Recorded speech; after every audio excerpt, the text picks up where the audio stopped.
Are Bastiladons with beam rifles any good in patch 5.1? Oh wait, I mean solar engine. This isn't a Gundam. On that note, remember when I said the Ark of Sotek wasn't a gun on 4 legs? This kind of is. So let's fire up the Death Ray and dazzle the foe. Did I mention Blind is a really good contact effect in current patch? It was in my Ulrika video. Recruited for 1200 gold and 300 upkeep. Recruited from the tier 3 beasts building without requiring any additional structures. On Ultra you get 1 dino with 7730 health with 140 armor extremely high. 15% missile resistance, leadership 65, speed 40, charge speed 65. I'm going to skip the rest of melee, they're just like the other Bastiladons, 0 changes, it has low attack, low damage, bonus 15 versus infantry. Fatigue might be a problem, but we'll get back to that. For ranged, ammunition has a default of 20. Range is 240, which, let's be real, isn't that fantastic. It's not even as far as Hawkland long rifles can fire without boosts. Missile damage is listed as 363 officially, and each strike is flaming attack and magical attack. In addition, for 10 seconds blinded is inflicted for minus 24 melee attack, melee defense, and minus 30 accuracy, as in it debuffs ranged units as well. Now, I don't believe these blind effects affect friendly forces any more than poison does. And by the way, this has skinks on the back chucking javelins, just like the Ark of Sotek did. But what I've seen reliably is that your units will have the on fire effect, for a trickle of damage and dampening any healing which they may have, which isn't common, so probably won't be an issue.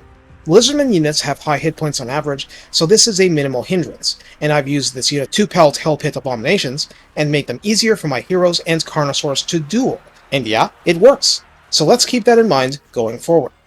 Each strike does 252 base and 108 armor-piercing damage with a detonation radius of 4 meters, and within that radius, 154 base and 66 armor-piercing potentially inflicted. 1 beam per attack.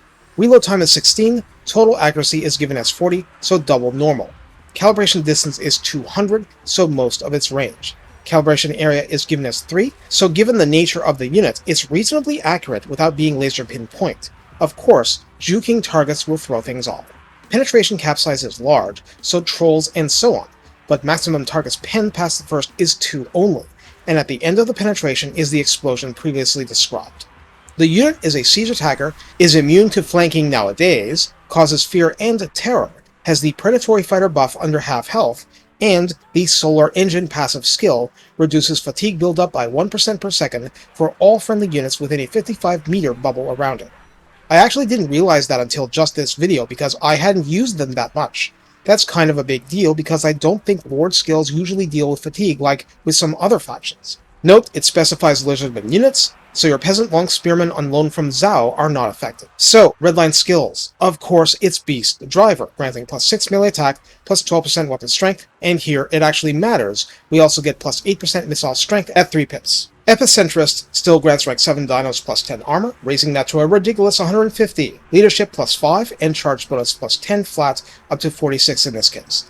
In the tech tree, there's recruit rank, upkeep reduction, and otherwise, plus 5 melee defense and plus 8% missile resistance, but hey, it can't shoot if it isn't alive, and trampling.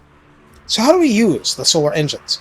Well, like I said, I wasn't even aware until doing this video that it had a juicy buff around friendly units to reduce fatigue, but that's mighty convenient, so they buff allies just by existing, besides actually, doing damage. But that's not anything to write home about.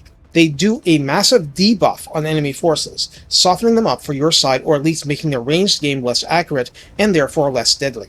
Thus, they are medium-range walking artillery support with a tanky, low-impact melee support role on top of that, with the immunity to flanking to help them survive if surrounded.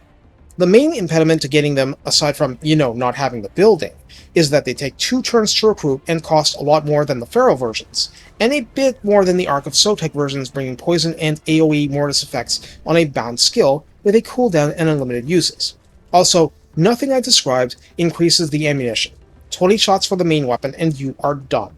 16-second reload time means you won't run out fast, but that's to say, these are not top-tier damage dealers in any respect.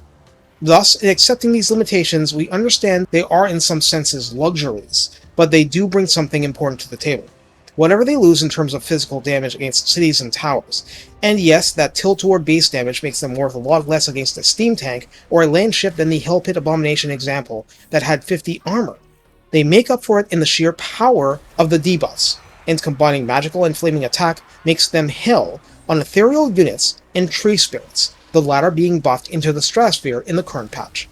There's also synergy with fire weakness generally, but we'll come back to that when I cover the Ancient Salamander. So it's a good unit, it's not overpriced, it's not underpriced, it's pretty much exactly where it should be in terms of cost performance. And that fatigue reduction buff should help in long fights, which is good because it's a Bastiladon. It is not going to go down cheaply. Take care, and have fun wielding warship cannons condensed into a form small enough to strap to the back of a bony dinosaur.